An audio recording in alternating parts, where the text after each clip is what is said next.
po ulit sa aming bagong YouTube channel. It's me again, Miss Geraldine Villarasa. Andito pa rin po ako sa bayan po ng San Andres, Quezon. Meron pa rin po akong ilolocate na isang property. Siya naman po ay beachfront. 1 hectare, left and right po ang dala ng property. Dito po muna tayo papasok sa may frontage ng dagat. Then ang frontage naman po ng property dito sa National Highway is nasa more or less po ay 30 meters left and right.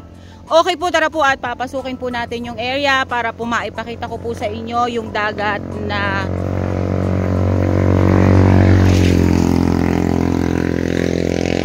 dito po sa area. Ayan po, dito pa lang po sa bungad, ayan makikita nyo na po, may mga nyug po dyan na pangilan-ngilan. Then, ayan po ang dagat. Meron po siyang mga bakawan. Ayan po. May mga bakawan po ang property. Ayan. Pero hindi naman po siya ganun karami.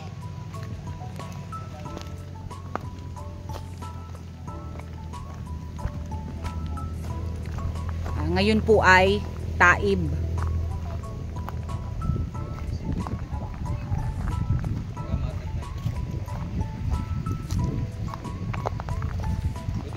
Konting develop lang po nito. Ang ganda na po ng property na to.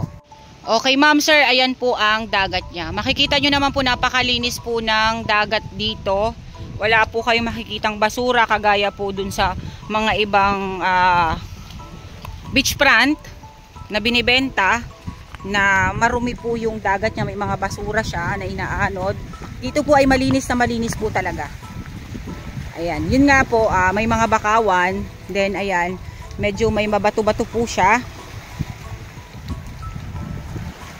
Mga corals. Then ayan po ang dagat. Sabi po ni kuya, yung kausap namin dito, pagka po taib, malalim po dito sa nilakaran kong ito. Dito po sa may mga bakawan na yan. Hanggang dyan po ang tubig na galing dun sa dagat. Maganda naman po sa isang property or sa isang beachfront ang may mga ganyang bakawan. Kasi kapag po yung alon niya ay napakalalaki ang alon, sila po ang sumasangga sa alon na malakas na papunta po doon sa pwede nyong gawing bahay, bakasyunan. Ayan po.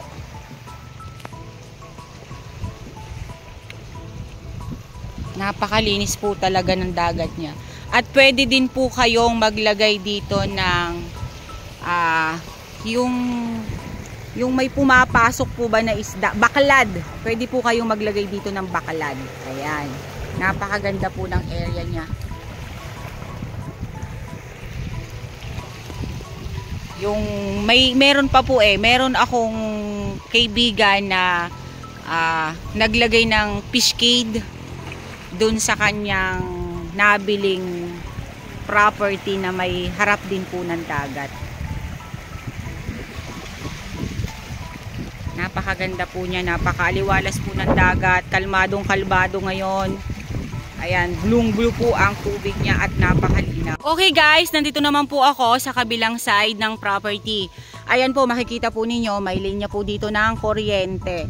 Then, kanina po, nabanggit po sa amin ni kuya na mayroon po ditong tangke ng tubig, na yung tangke po ng tubig na yun po ang nagsusupply ng tubig doon sa bayan. Nandito po mismo siya sa property. Okay, ayan po ang area. Dito po sa kabilang side. Tara po at papasukin po natin. Nakikita nyo rin naman po, ayan, may mga nyug pa rin po dito. Halos lahat po ay takaran dito sa bungad. Then, konting linis lang po siya. Makikita nyo na po ang kagandahan ng area.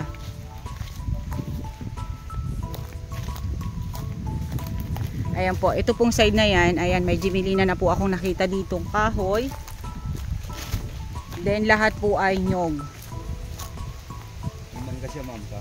Opo. Ayon po sa kanila, more or less po ito ay 100 kapuno na lang yung nyog. Makikita nyo naman po talaga, hindi na po siya ganun karami. Pero may mga bagong tanim dun sa likod. Yan, Jimilina po at saka ayun, may mahogany po akong nakita sa side na yon.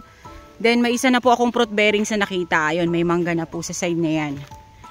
Ayan, pantayin pa rin po dito. Pantayin pa rin po dito sa side na to. Ayan.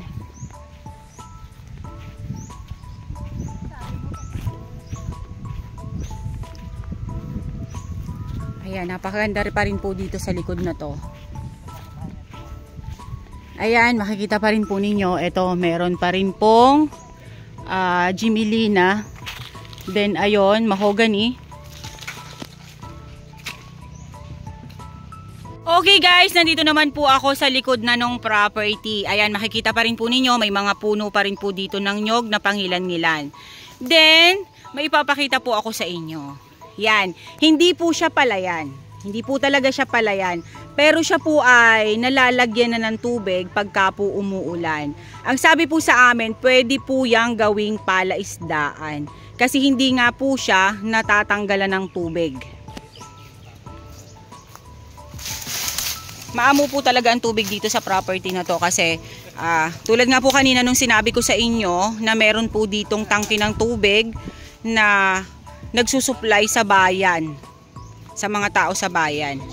Ayan, hanggang dun po ang property na yan sa may bahay na yon. Hindi na po kasama yung bahay na yon.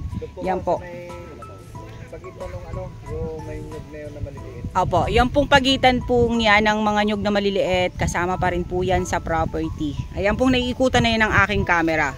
Then, nitong kapatagan na ito sa ayan, kalahati po nitong parang pwedeng gawing fish pond ay dito sa property na to. Dito po sa 1 hectare. Tama naman po kasi mayroon po dun sa kabilang side na halos malaki din po ang kinain dun sa kabilang side ng property. Then dito nga po, 1 hectare lang naman po talaga yung area. Ayan po, napakaganda po nung area. Develop na lang po ang kailangan nito. Then okay na po. Lalo na po dun sa dagat. Napakaganda po dun sa dagat na yon. Kasi meron po sa aming isang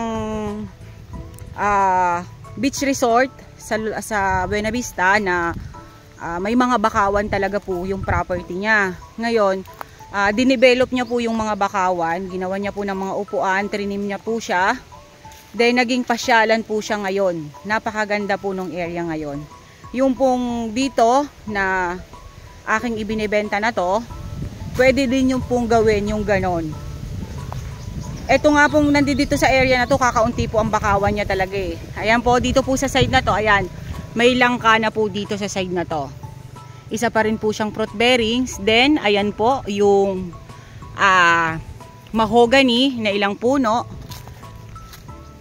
Then, ito po ipapakita ko po sa inyo yung tangke ng tubig na nagsusupply po doon sa bayan. Ayan po siya. Napakalaki pong tangke ng tubig. At makikita rin po ninyo, ayan, ang hose po niya na napakalaki. Yun nga po, ayon nga po dun sa aming agent nito, ito po talaga yung nagsusupply ng tubig. Then ayan naman po, may bakod na po siya, may barbware na po yan. Papunta po yan dun sa kalsada. Then ayan po, may nara po dyan sa side na yan. Then ayun, dire-diretso pa rin po yan. Hanggang dun po yan sa kabilang side. Dun po sa may frontage na ng dagat. Then ito po, may atis pa rin po pala dito sa kabilang side na to. Hindi ko po kanina napansin nung paglapit ko dito. Then ayan, may guyabano. Yan pa rin po ang fruit bearings dito sa area. Ayan po. Talagang maganda po itong property na to. Ito po, pwede po ninyo itong side na to.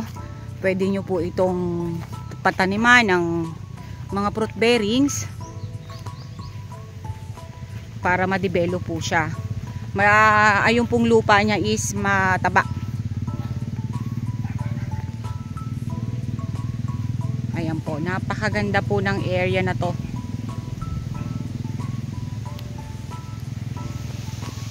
Gilid pa po siya ng National Highway. Kaya hindi po nakakasayang na i-invest.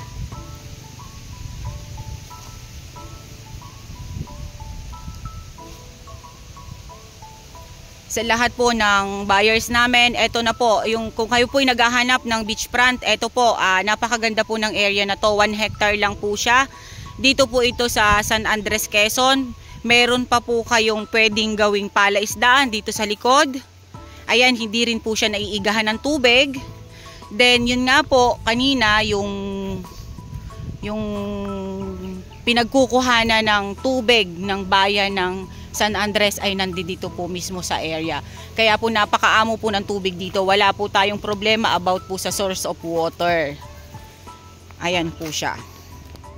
Papasadahan ko po ulit yung pwedeng gawing fish pond. Ayan, kasama pa rin po yan sa property. Yung iniikutan po niya ng aking camera.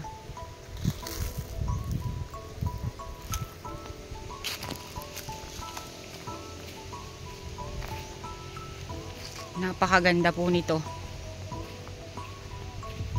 Okay guys, sabihin nyo na po ang property namin. Dito po ito sa San Andres, Quezon.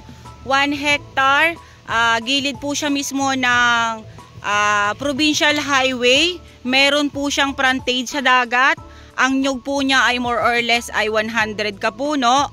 Then ang frontage po niya sa sa provincial road ay 30 meters more or less. Then meron po siyang pwedeng gawing fish pond. Then napakaganda po nitong i-develop.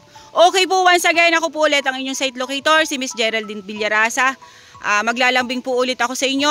Paki-subscribe po ninyo ang aming bagong YouTube channel and paki-like and share po ng aking mga videos. Okay po, once again po, thank you po for watching.